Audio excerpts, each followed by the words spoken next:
This is the Whole Care Network.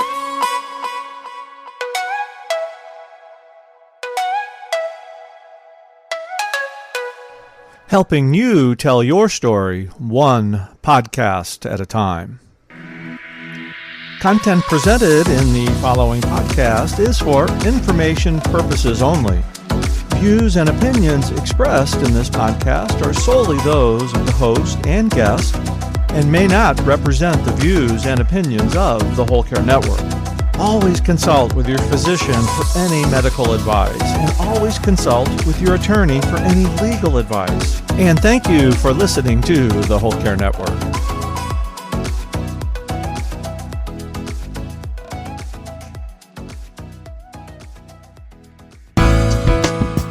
I was also angry, if I can say, at God, because here I had this beautiful child, Robert, and he did not come with any books to care for him. It's like, he's so different than the rest of them. I don't know what I'm doing. So I had a period I was angry at God. And if everyone's out there of your listeners that hears that, it seems foreign to people, and you'd say, I believe in God, but I was angry. And it's okay to be angry. This is the Heart of Hospice podcast with Helen Bauer. I'm talking with special needs advocate Juli Henderson about her caregiving story and how she's sharing what she's learned with other caregivers. Whether you are a family caregiver or an end-of-life professional, the Heart of Hospice is here to enhance your hospice experience by connecting you with information you can use about end-of-life care.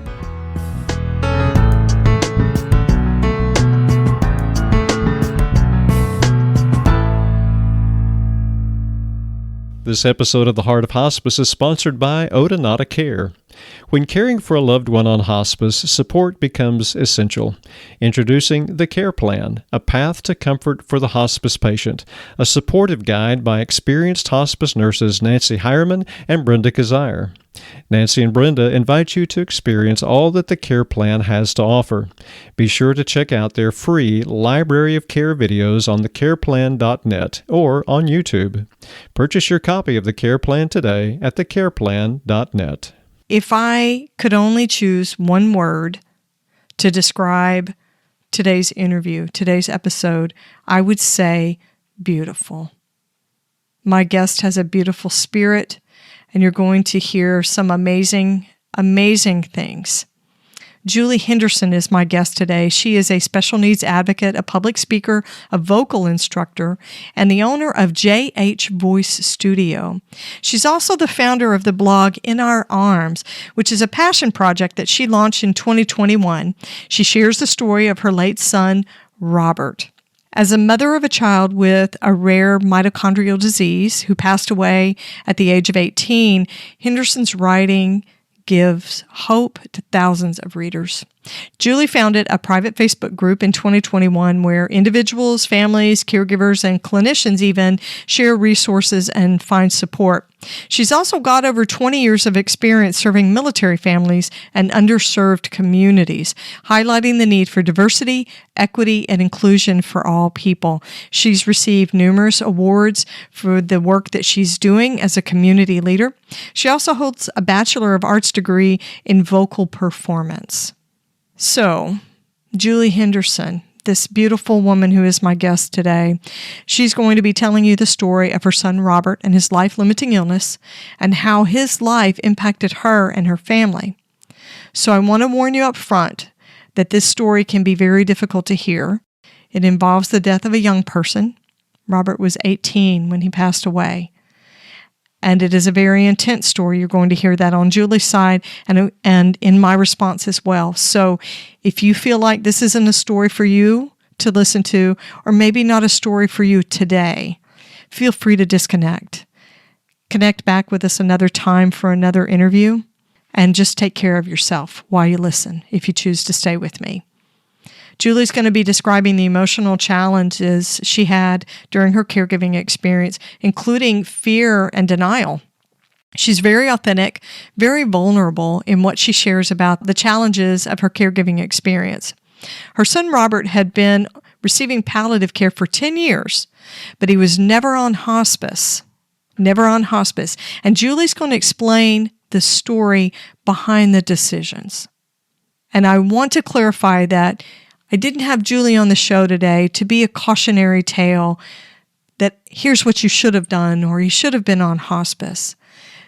The lessons inside Juli and Robert's and Chris's story that you're going to hear are related to advocacy and choice and making decisions with the information you have in the best interest of your loved one at the time and space you're in right then. And that's what Juli and her husband did. She's got some wise words to share with caregivers. So sit back and listen. Maybe have some Kleenex ready. I certainly needed some. There were tears that flowed on both sides today. I hope you hear and see the beauty in Juli Henderson's story.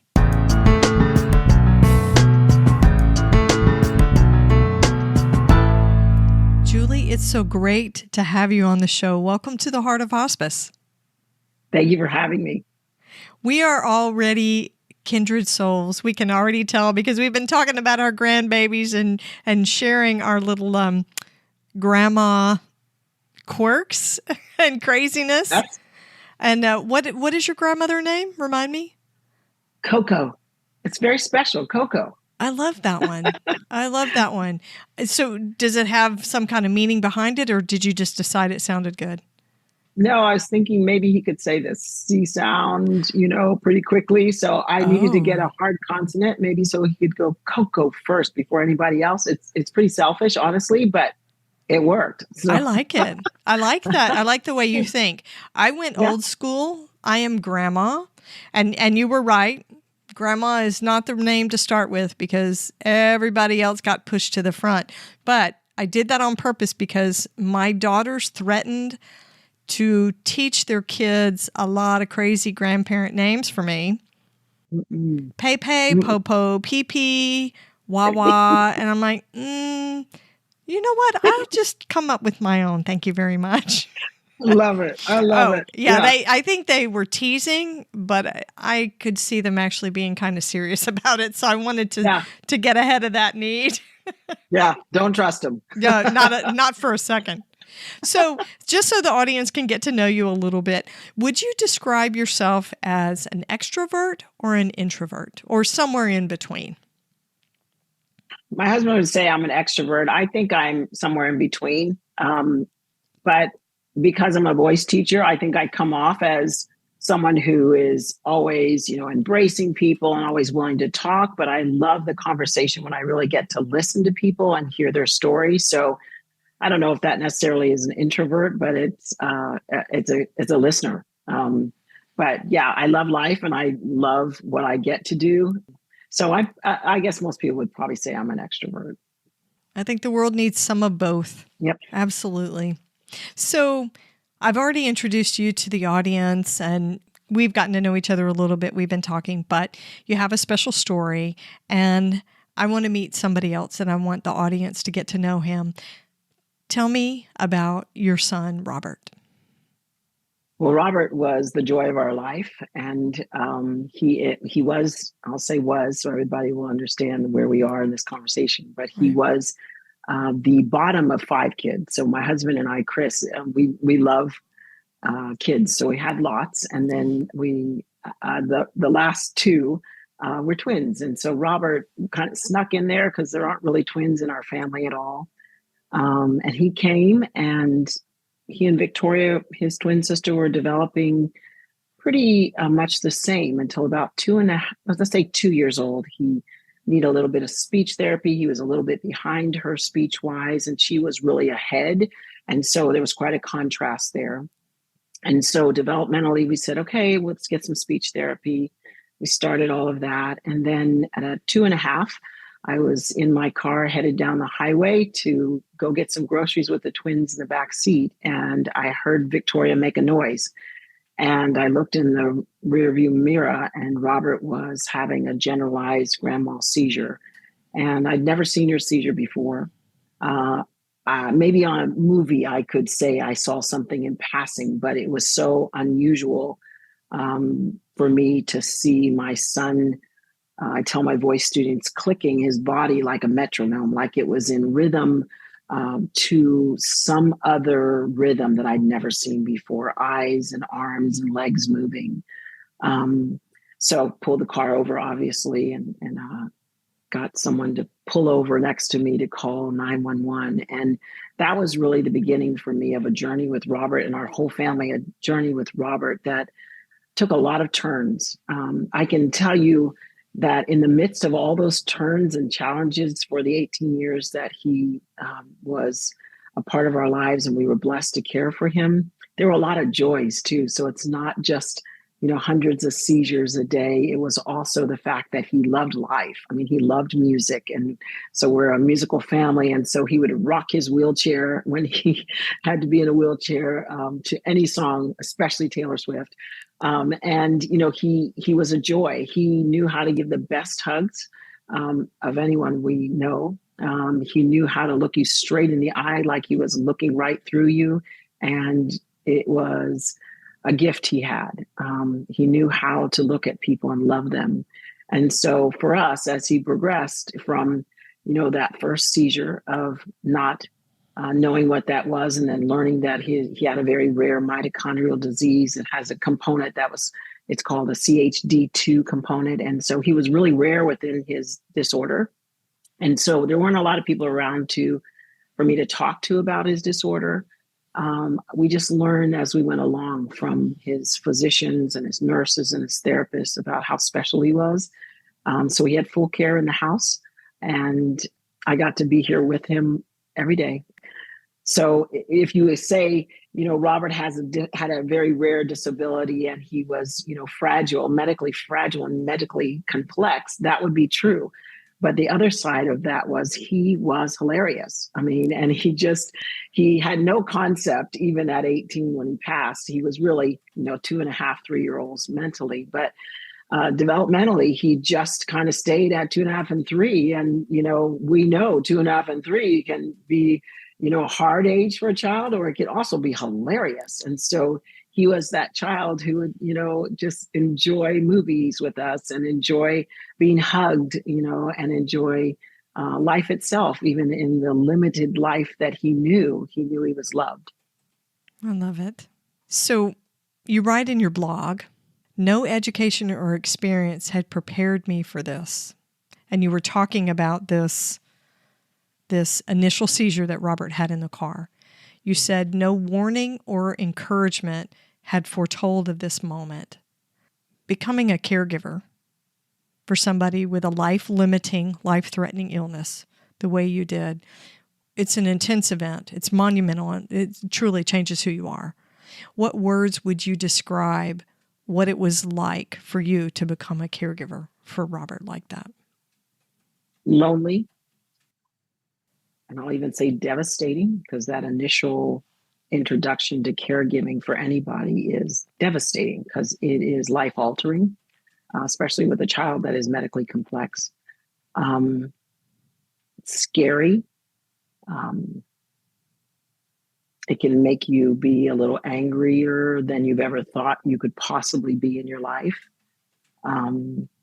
I think when I think about the initial reaction, it was saddened and frustrated and I'll say ignorant, because I had not known anyone ever to have a rare disease.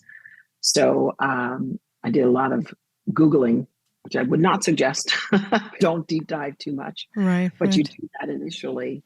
I think the fear part of it also will drive someone to put like a suit of armor on. I say it's like almost like I became Wonder Woman. Like I was afraid of what this would mean for him. And as his mother, I was like determined to be Superwoman, Wonder Woman, with a big old cape.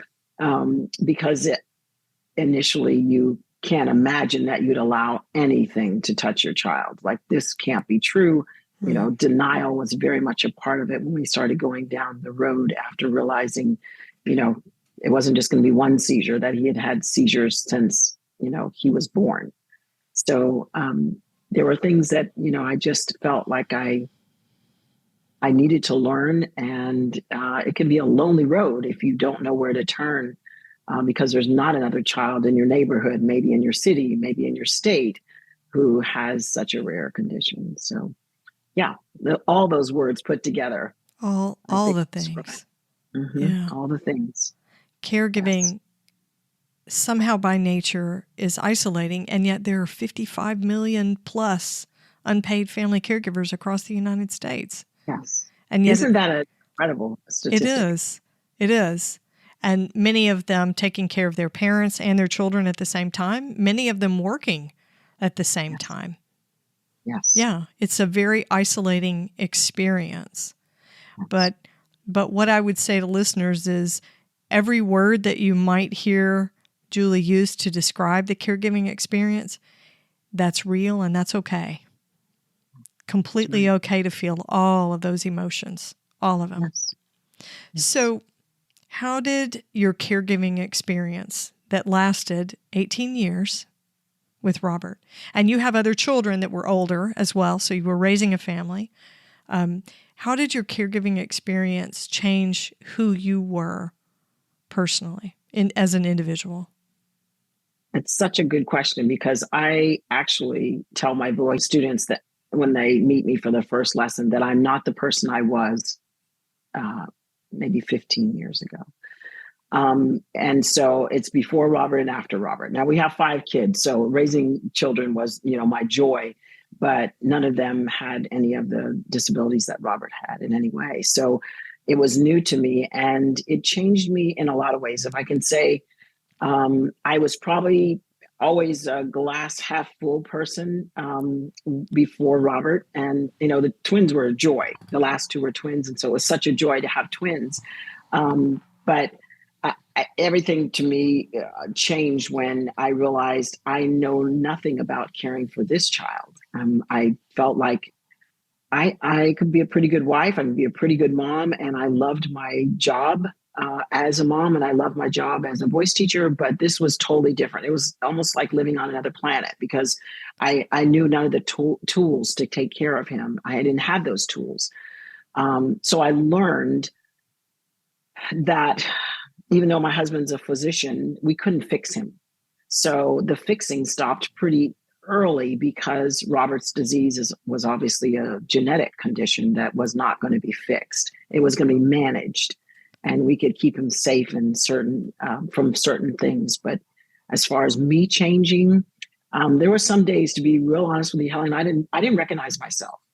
Like when I mentioned anger, I think that's the thing that a lot of people who are caregivers do not talk about, that you can suddenly find a place in your life that you're angry just because it can be multiple reasons. For me, it was because I didn't know what I was doing. Sometimes in the beginning, I didn't know how to care for him well. I didn't know how to take care of hundreds of seizures a day. I didn't know what medications were going to work that day. I didn't know where we were going to need to get medications from, if it was Canada or US, or where are the meds that were going to help him. So I was angry about that. I was also angry, if I can say, at God, because here I had this beautiful child, Robert, and he did not come with any books to care for him. It's like, he's so different than the rest of them. I don't know what I'm doing. So I had a period I was angry at God. And if everyone's out there of your listeners that hears that, it seems foreign to people when you'd say, I believe in God, but I was angry. And it's okay to be angry. You're going to be angry. It's part of the mourning process. You just don't realize you're mourning as you go on the journey. So I do wholeheartedly believe that we mourn the little things as we're going. And I tried to let myself mourn those things and let go of those things that I had held on to for Robert, that he was going to, be able to walk in school, that he was not going to be on a wheelchair, that he would, not need a G tube, that he would not need brain surgery, that we'd not need 23 meds and supplements a day. When the reality came, I had to look at myself and literally say, you need to grow up. You need to get a clue that this is so much about Robert. So everything that's about Robert is also about you and who you are as a mom and how you treat him as a human being. that yes, he has a disability, but he's Robert. I mean, this is how he came to us in our arms. If I can say that, he's in our arms. We get the joy of raising him in whatever condition he's in. And I'll have to tell you, he passed away in my arms on February 15th. And so there were so many things that I had to learn. I can still keep my glass full, if I can say it that way, because once I came to a place after many years of realizing how special he was, I realized I get the joy of raising Robert. You know, I was given him. He's so special and so unique. I got the joy of caring for someone that was so different, that changed me into being less selfish. I think I would have been a spoiled brat. My life would have been about me. And my life became, boy, I'm going to say this and I might cry. My life became about Robert and what a gift he was. And I couldn't have taught myself that, and I could not have taught my kids that. I still say to moms who are raising other kids in the family, that when your other children, the sibling of your special needs child, become adults, they are the most compassionate, loving adults because they've already lived it in your house. They already know how to be inclusive. They already know how to love someone that's different than them. They might have their anger and they might have their mourning also, but they're special adults because they've already watched it. And I'm not that smart to teach my kids that. They learned that from Robert. I love your honesty and your authenticity. You see the beauty, and yet you're still able to acknowledge there was a lot of crap that happened along the way. A lot of crap. You're right. Mm-hmm. Right, because we can't act like it was easy. It was a loss. I want to touch back on something you said about mourning. Mourning, and you were mourning while Robert was still with you. Yeah. Right, while you were caring for him. That's anticipatory grief. Yes. Because there are little pieces, dreams that have fallen away, the thought of him choosing a career, having a partner, maybe having children, all of those things, because his life was not going to look like the dreams and ambitions and expectations you had for him. Yes, absolutely. And I try to, when I have the chance to be really, really honest about it, the other part of that is that Robert was a twin. So here I have sweet Victoria, who is joined at the, not literally at the hip, but that's her baby brother, 3 minutes younger, right, who she is, absolutely in love with. And so not only was I watching Robert carefully, I was also watching Victoria carefully. And she doesn't mind me saying that because she knows I share about her story too. But there was that. And so we as a family had to mourn and the letting go. And I didn't know what that was at first. I remember the first time I felt just something inside of me, like, what is this feeling? It's not sadness, but it's deeper than sadness. And I could not figure out what it was. And I realized what I was sad about was something I was losing. It wasn't as far along as him having a partner, having a child. It was more so like there's a loss of him not being able to be smart like the other kids. All the other kids are very smart. So for me, it was the academics that, we've gone to take a test now for him that says he is, now we say intellectually, and we don't say MR anymore. So we right, say IDD. So back then it was MR. So when I went to the, pediatric developmental specialist and he got the, I'll say, grade of MR, I went crying back to his school, to his teacher, who I adore. And I just said, wait a second, this is the worst thing that could possibly happen. I'm mourning this loss of this intelligence for my elementary school child. And she looked at me, love her to death, said, Julie, this is the best thing that could happen to him, because in this situation, this is who Robert is. This is what you need to get, Mom, that this is who he is. And this labeling that you're calling it on his life only allows you later on to care for him the way he needs to be cared for. Because I was still trying to fix it, and hoping he's going to grow out of it. Well, we were way past that at that point. And there was this deep something's wrong. I feel something. What is it? And then I learned, oh, it's morning. I just lost that hope of mine that he would not lose mental capacity because of all of his seizures. So that was the beginning of it. And then as it went on, I realized, oh, when I have that feeling of something feels deeper than a sadness, it's a mourning, it's a loss, it's a death of something. Even though I could be holding in my arms, there was that death. And so I think it's really important that we try to encourage people, and I try to encourage people when they have that feeling and it feels like a loss and it's a death, to acknowledge, yeah, that really is, that's grief, that you lost something and you need to just sit there for a minute. And if it takes a day, if it takes hours, if it takes 3 weeks for you to sit there and just have all the feels until you're ready to acknowledge that, okay, yeah, that I let that go. Yeah. It's really important. So many hard lessons that come inside caregiving, intense caregiving experiences like this, especially for a prolonged period of time. And it has a tendency to sneak up on you, but when it hits you, wham. Mm. And I get what you're saying about the labels, because that's one of the things I absolutely hate. And I think the healthcare system, the industry that we are supposed to be getting our health care from, compassion versus compliance, I think those things are at odds, and the system uses labels to make it easier for us to figure out what people's care should be like. But these are human beings. They're not numbers. They're not strictly patients. I've become to think of the word patient as a label. Yeah. Right? Yeah. Because it's easier for us to shuffle people around and silo them out to where they need to be when we do that. But those labels, we need to remember that for caregivers and for patients, those labels are incredibly hurtful. They're dehumanizing, and they say a lot about who we are as healthcare providers and about our caregivers and our patients. Yes. Yeah. And it even carries over, like in my life, in my profession, with music, because one of the things I tell my students, when we say the word retard, RIT period, for retardando, yes, it's the slowing down. And so when people say the word, that person is, I'll say it, and please know that I don't mean this or ever use this word, but when you call someone retarded, and then I have to look at a piece of music and say retardando, and it's, it's the same.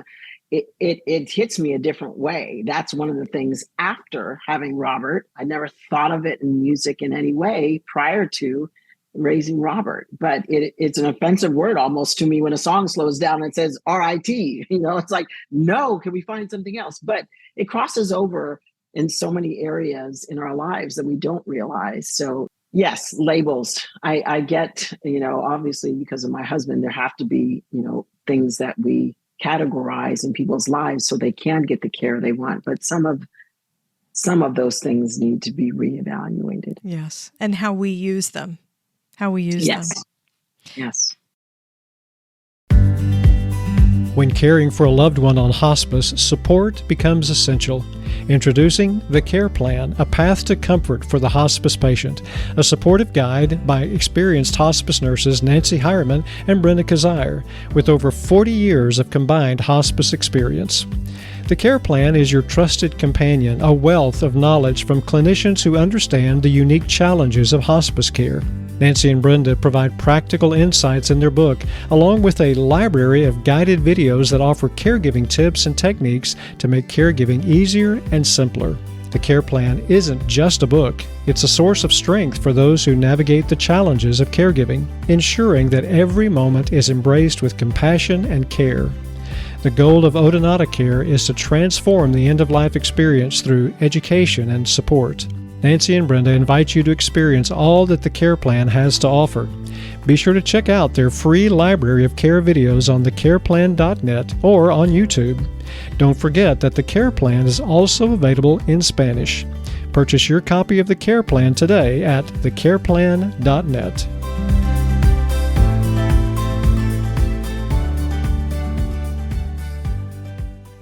You talked about Victoria, Robert's twin, and this disparity between her abilities and his that apparently, I would think, became much more obvious as she grew and developed, and he began to lag behind with his health problems.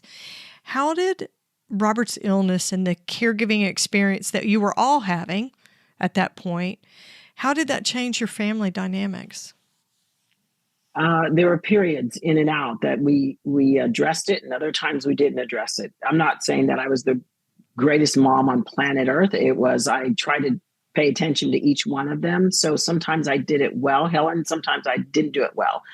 In the midst of Chris's military physician responsibilities, he was deployed 3 times for 9 months while Robert was with us. So, I look back on it now and say, how did we get through it? I don't know. I also know it's the grace of God, but also the kids are amazing. And of course, I'm partial because, I love my babies, but they were so helpful. There were other times when they were angry. They didn't always get to be the child that got to have the parties at the house because we had a hospital bed in our living room, Right. They didn't get to go to all the parties. They didn't get to go to I didn't get to go to all of their sporting events. I tried to take Robert to some of them. There's other times I would have a caregiver. I could go by myself, especially when Chris was deployed. It was not easy, but we say we circled around Robert. He was in the middle of everything we did, even when Chris was deployed. It became really important that, I slept. Before we had nursing, there wasn't a lot of time to sleep at night because he had massive seizures at night also. Baby monitors work really well, by the way, moms. They're a good thing to have. But I had some of our kids, be on nighttime watch so that I could sleep. And that was a blessing. Our kids are very much aware of the toll it took on me, but I'm also aware of how it changed their lives. And when they became adults, they all graduated from college. I said to them, hey, I'm writing in the blog about Robert's siblings. I really need to know, did you guys ever feel neglected or that I didn't do enough for you? And as a mom, and you can understand, there was that lingering, Robert's gone, but did I pay attention to the other kids enough? Did they get what they needed? And every one of them, Helen, said, no, we knew exactly what you were doing, and we're not the less for it. That was probably the most important thing that my kids could have said to me, that we knew what you're doing. It changed all of us for the good and for the, I won't say bad, but it changed all of us in a way that was different from other families. But that for me, it was like, okay, I did what I could for Robert, and they recognized what I was doing, that I couldn't do everything. That's how we changed. I think prior to Robert, everything was about all the kids instead of just really about one. Trying to keep him alive was our goal for as long as we would get to have him. His disease probably should have taken him 2.5 to 3. But we got him for 18 years. That was incredible for us and for his medical staff that we had him that long. So I'd count that as, we had the resources, but we also had great physicians that taught us a lot how to do that. So I don't think our family is just an isolated, we did it so well just as a family. No, we had a whole team, a village of people that helped us, from churches to neighbors to medical staff to we were blessed in that way. Robert was blessed in that way. Yeah, it's amazing that your kids can look back and say, we saw it, we saw you, we knew we were part of it, and it was hard. Yes, but it was not catastrophic. Right. Yeah, right. I can imagine they are incredible people because of an experience like this. Such a hard thing, but I firmly believe there are gifts and lessons to be learned inside every circumstance like this. Yes. And for us, it was our constant mindset that Robert was given to us. Again, there are no twins to my knowledge in my family. And so the fact that he snuck in there, to me, and a lot of it was on the worst days, I would say, yep, he was given to us. Yeah, he was that bonus baby, that bonus blessing. That's right. Yeah. Even on the hardest days, I tried as much as I could to go, no, I get to raise him. Yes. So, we always love our babies. Always. Yep. Always. I want to move to the time closer to the end of Robert's life. And remember, Julie, you set the boundaries on how much of this you want to share. This is your story and Robert's story. If I understand the story right, you guys did not use hospice towards the end of Robert's life. And for my listeners, that's going to seem weird because obviously the show is about end-of-life care and hospice. But I think there are lessons for us to learn from caregivers and families that do not choose hospice, why they don't choose and under what circumstances they don't choose to use end-of-life care. So can you talk to me about Robert and how things were towards the end of his life? Absolutely. And I will applaud you for allowing a different viewpoint, because I think some families will be or have been in the situation we were. It wasn't by necessary choice that Robert didn't have hospice. He'd been on palliative care for 10 years in our home because medically he was always almost waiting to pass, if that sounds gentle enough. Right. But 10 years on palliative care. So he started to get weaker around December of 2014. He was having many more seizures. His body started to swell some, but he could still, recognize all of us. The nursing was still there. And then January, towards the end of January, just started to do some odd things, different bodily movements. And so we took him to the hospital. He was in the hospital for about a week. And at that point, we knew he was different, is what I told my girlfriends when they asked me, so how is he? And I said, I can't describe it in any other way other than he's different. And I'd never used that term before. So as we were there in the hospital, of course, lots of, wonderful medical teams there with us, but they really couldn't do anything for him, Helen. I mean, he was changing every single day. And I didn't recognize necessarily that he was getting ready to pass away. I just knew he was different. Yeah. So by the time we were ready to leave, we were ready to take him home to our house. And the medical staff said, okay, we're going to discharge you.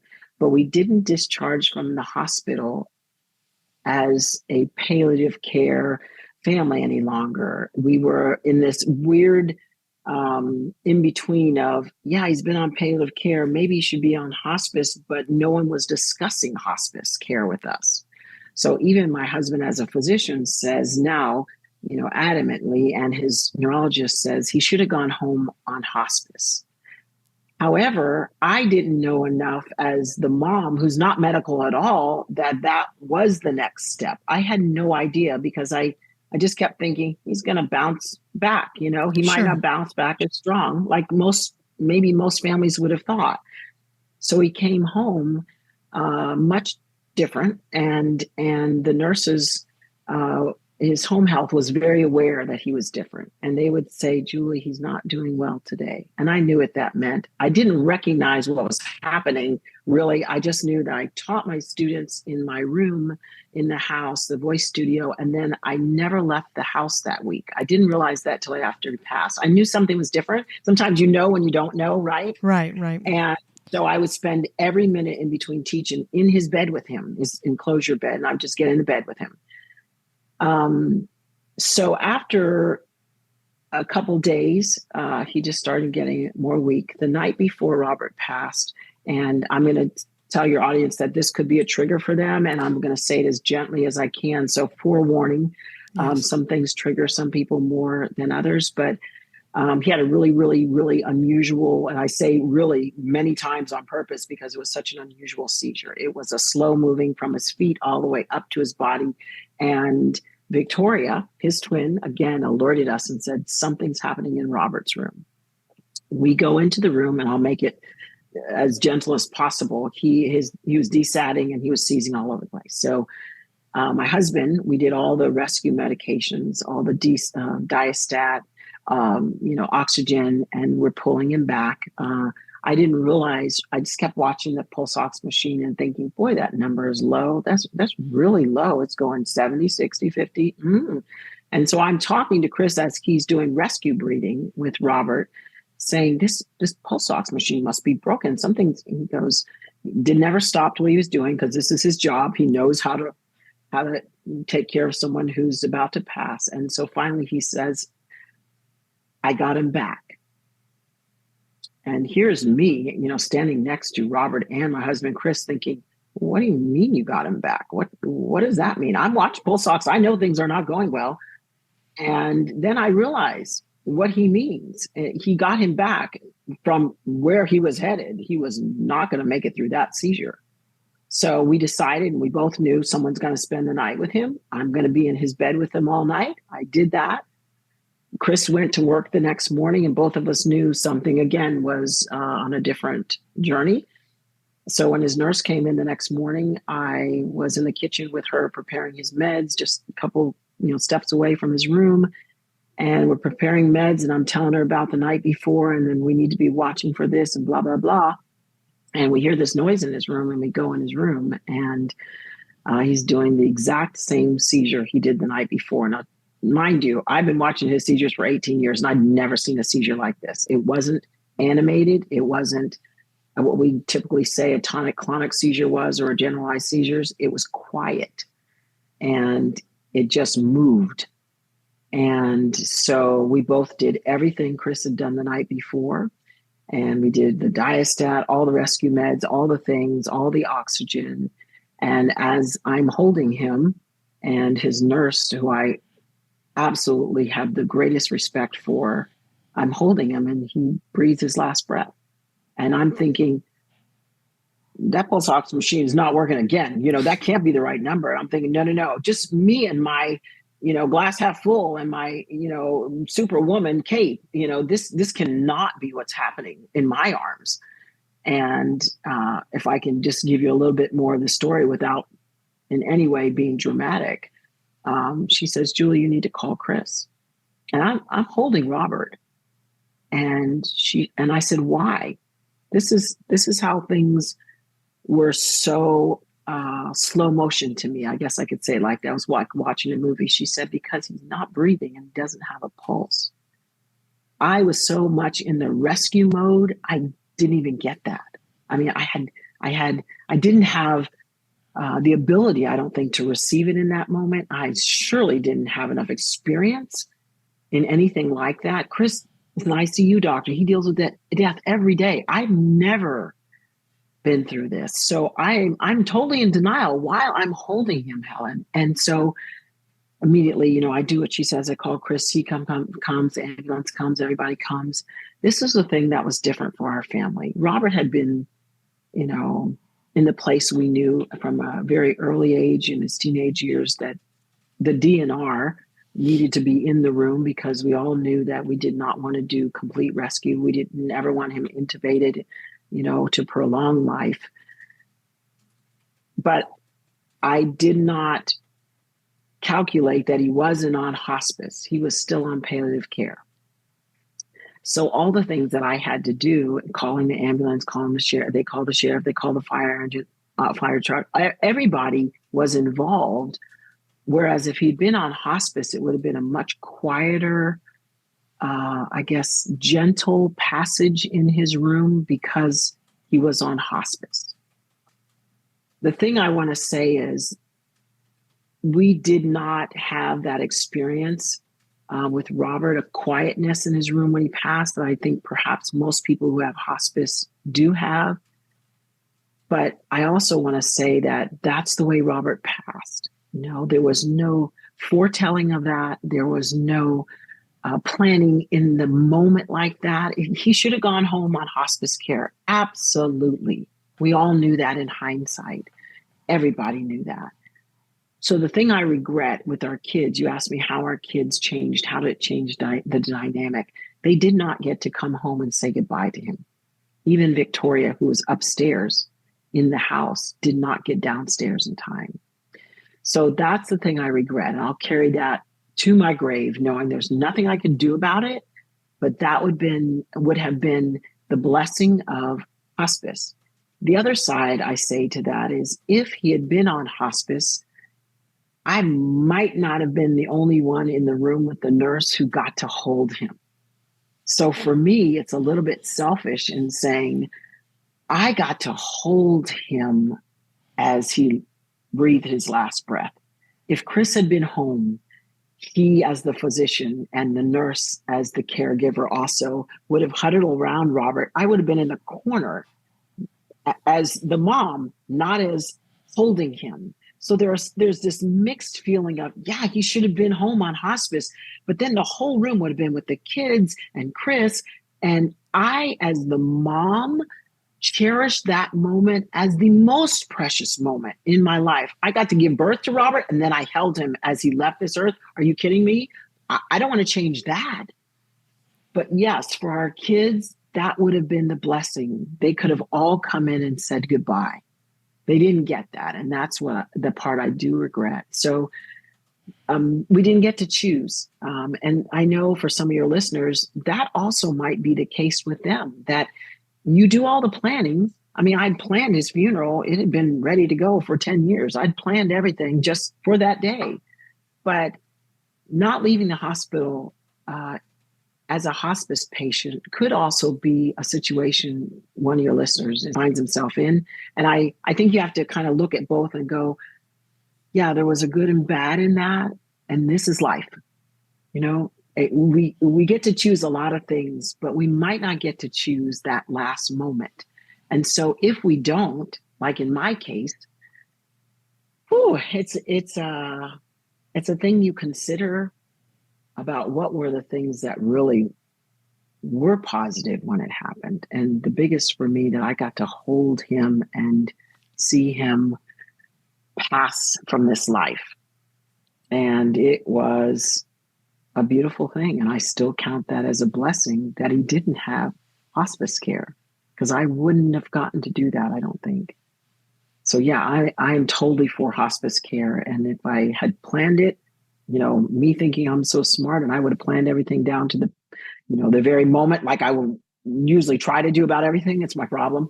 I would have planned hospice, but I didn't get hospice. But I got that last moment with Robert, and I'll never forget it. We always say it's a good interview if somebody cries. So this is my turn. My turn. When I counsel families, when they're trying to look at how they've managed care, you know, they talk about the regrets or the mistakes that they think that they've made. What I always say is, you made the right decision in the moment with the information that you had. You could not make a wrong decision if you make it in the best interest of the person that you love, your beloved. Perfect advice. So having you on the show for me was never about, okay, here's Juli Henderson. We need to tell you she's a cautionary tale because they didn't choose hospice for their son, and then look what happened. That was never my intention. Our goal, what we really want listeners to know, is that you made your choices as Robert's advocate, you and Chris did. You did everything right for him because the decisions were made out of love and caring and advocacy, and always in his best interest. And whether hospice was there or not, there were gifts and lessons inside your experience. Yes. And as a mother, I will tell you that I totally 100% get this feeling that you have of, this was my child. I gave birth to him, and I was there when he left. Yep. It was not diluted. There weren't a lot of other people around. It was just you. Thank you for that.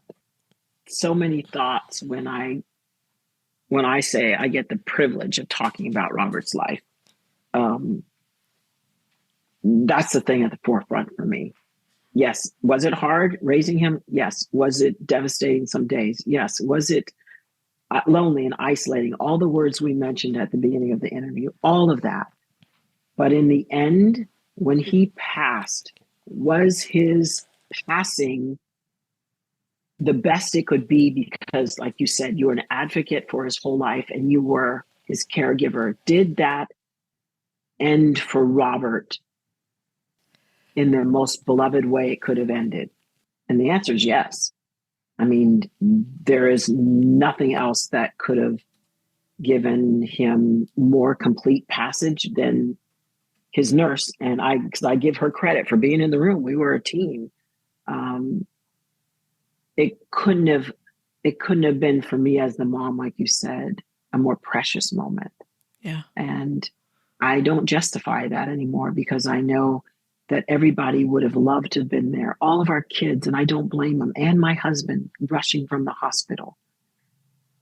But for me, I take that as honestly a gift from God for me that I got to have him in my arms when that happened. Yeah, it's pretty special. Yeah, pretty special. That's the only words I have to say. And what a wonderful memory and a legacy. So this is Robert's legacy. Absolutely. Fierce, loving advocacy of the mom. I think anybody listening who has a child will know that a parent's, what I call the mama bear mentality. Yep. Yeah, you can't beat it. There's nothing stronger than that. No, and sometimes our horn. Oh, yeah. Sometimes we let our behinds hang out. Sometimes it is not pretty. But, oh, man. Yeah, man. Yeah. So, what we call mama bears. Yeah. Yeah, that's exactly why they do it. Yes. The claws come out. That's right.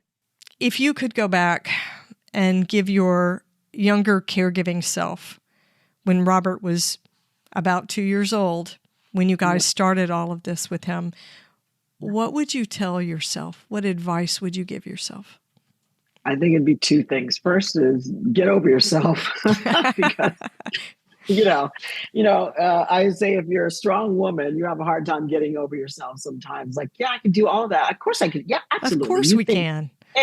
And if someone had asked me, before, because I always loved the idea, even though I didn't do it, of doing music therapy, so I could actually be with special needs kids or kids with disabilities. I use those words interchangeably, by the way, so that I could be a part of their lives with music. But if you'd asked me, was I ready to be a mom of Robert? I was like, sure, yeah, of course, absolutely, I could do that. Yeah, wrong. I need to get over myself that I need a lot of people around me. And I think the second thing would be the most important words that I heard in the beginning were from my mom's good friend who raised a daughter who has disabilities. And she said, the only advice she gave me, because my mom asked her, it was, tell Julie to pace herself. And when I heard that early on, 2.5, 3, 4 years old, I was like, well, of course I'd pace myself. It's going to be short because, he's so critical that I wasn't even thinking teenage years. They were telling me, no, he's probably not getting that to that age. Mm-hmm. So I was thinking, well, that's great advice, but either he's going to grow out of it or, sadly, and I don't say this flippantly, that he would not be with us long. So pacing yourself, I didn't really know what that meant. Pacing yourself in what way? And now I give that advice. I really give that advice to anyone who's a caregiver. If it looks like it's going to go longer than you think, then that pace yourself statement is really important because you can wear yourself out as the caregiver and not then be able to care for your loved one. So you need to take care of yourself. You need to pay attention when you're dipping emotionally and you're depressed. You need to reach out and have people around you. You need to make people aware that you're going to be lonely and that you're going to need someone to ask you to lunch. You're going to need someone to actually show up at your house, maybe with some coffee.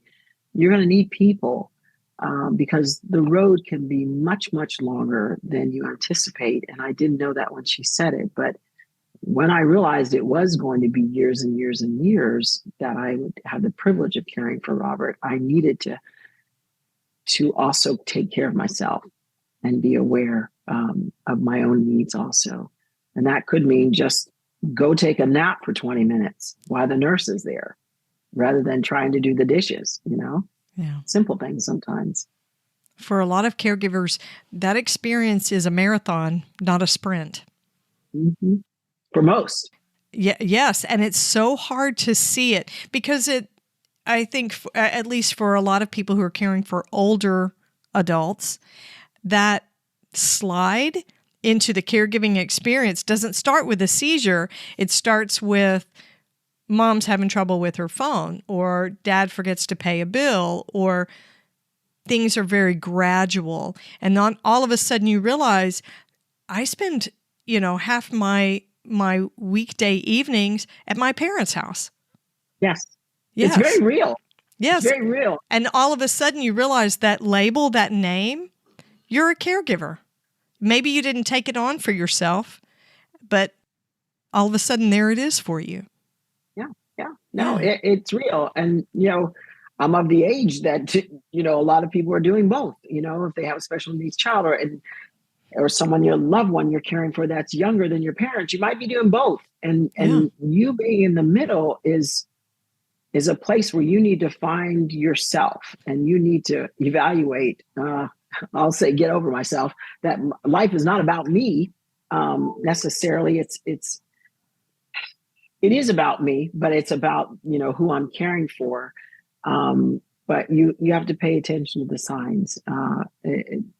It's a hard place. I'm so glad now that we talk about it so much more openly than we did years ago, because a lot more of us are caring for our parents.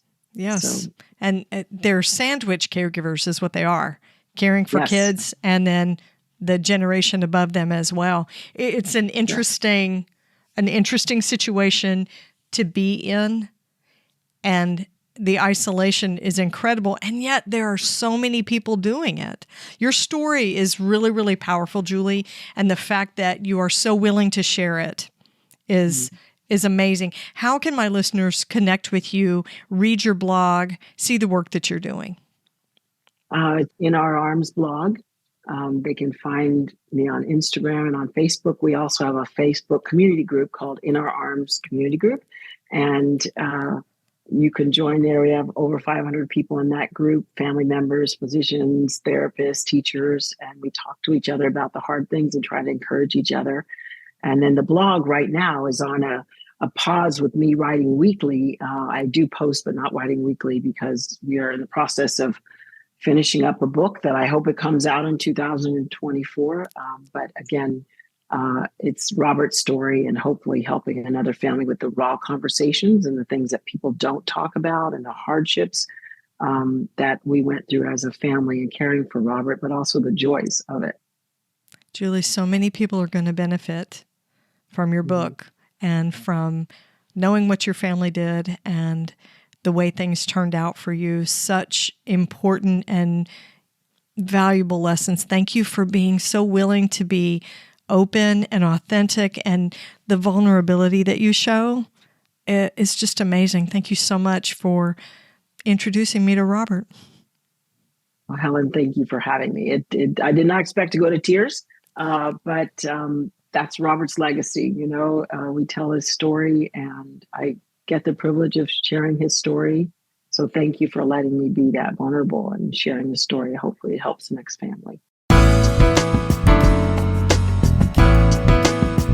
You can connect with Juli's blog at inourarms.blog. Her website has information about her and about Chris, her husband, and about Robert, as well as many resources for caregiving and for children with special needs. So check out inourarms.blog. Be sure to catch the next episode of the Heart of Hospice podcast. You can find more episodes on theheartofhospice.com, and don't forget to follow us on your favorite podcast platform. You can connect with the Heart of Hospice on Facebook and Instagram, and send your questions or comments by email to helen@theheartofhospice.com. And remember, no matter who you are or where you are in your hospice journey, you are the heart of hospice.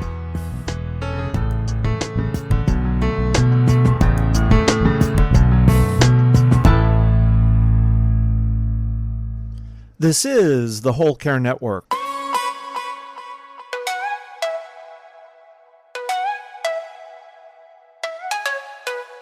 Helping you tell your story one podcast at a time.